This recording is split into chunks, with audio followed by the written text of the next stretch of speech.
Have you ever felt like your brokenness disqualifies you from making an impact? What if I told you that your struggles could be the key to helping someone else find hope and healing? Welcome to Iron Strengthens Iron, where we explore how faith, wellness, and brotherhood come together to transform lives. Today, we're diving into a powerful truth. Broken people save broken people. I'm Dr. Michael E. Hadaway, and I'm so glad you're here. If you're new to the channel, welcome. Don't forget to subscribe for weekly inspiration and tools to help you grow in faith, resilience, and purpose. Let me ask you something. Have you ever seen someone turn their pain into purpose? Maybe it was someone who overcame addiction and now mentors others. Or perhaps it was someone who faced a loss and now comforts those walking the same path. That's what we're talking about today.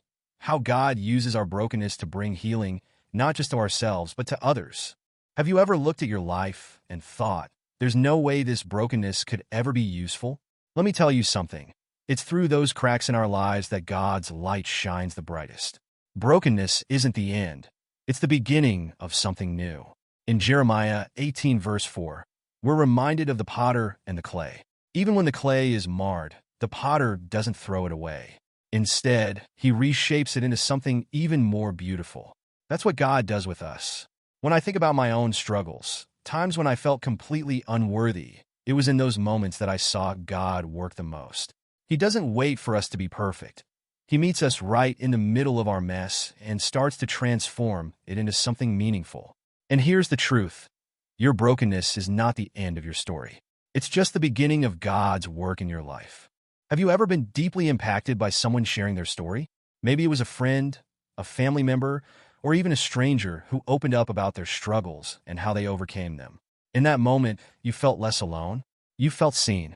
That's the power of vulnerability.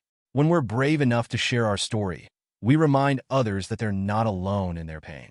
And more importantly, we show them that healing is possible. God doesn't waste our pain. Instead, He uses it as a platform to bring hope to others. When you share your story, you become a beacon of light for someone walking through a similar storm.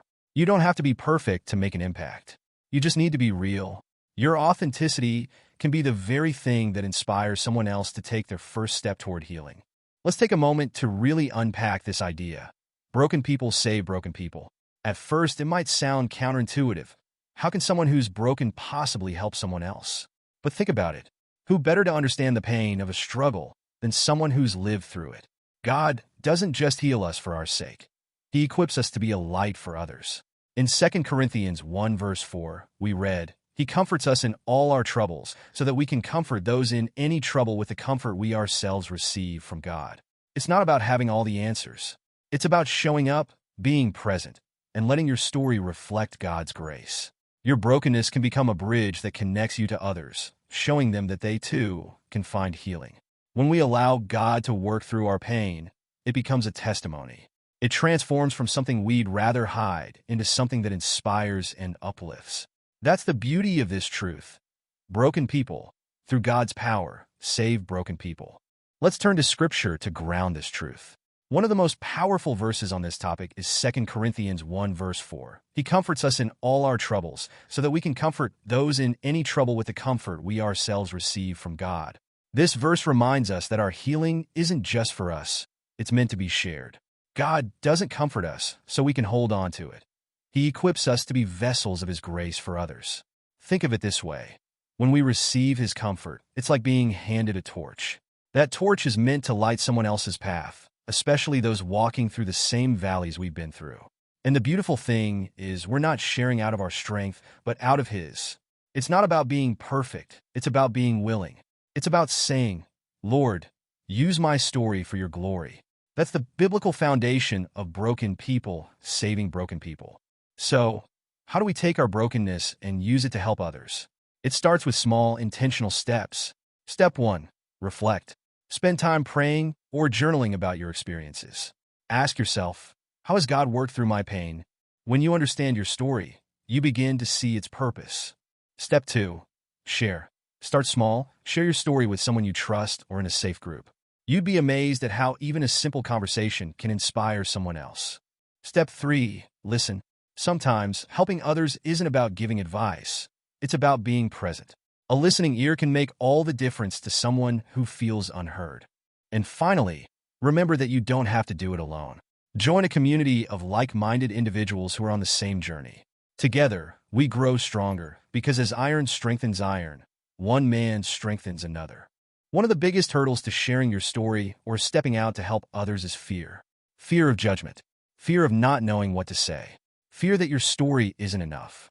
But here's the truth. God doesn't call the perfect. He calls the willing. Your story isn't about showcasing your strength. It's about highlighting His grace. When you let go of the need to be perfect, you allow God to use your brokenness for something greater. Another way to overcome fear is to surround yourself with a supportive community. When you have people who encourage and uplift you, it becomes easier to step out in faith. And remember, it's not about doing everything at once. It's about taking one step at a time. You're not alone in this journey. With God's guidance and the support of others, you can overcome fear and step into your purpose. As we close, I want to leave you with this. Your brokenness is not a burden. It's a bridge. It connects you to others who are walking through similar struggles, and it gives you the opportunity to reflect God's grace in a deeply personal way. Isaiah 61 verse 3 tells us that God gives us a crown of beauty instead of ashes. He takes what feels shattered and creates something beautiful and purposeful. Your story, your pain, and your journey have immense value. This week, I challenge you to take a step. Maybe that step is reflecting on your story. Maybe it's sharing it with someone who needs encouragement. Or perhaps it's simply being present for someone else. Remember, you don't have to do this alone. Lean on your community and trust that God is guiding you every step of the way. Together, we can grow stronger because as iron strengthens iron, one man strengthens another.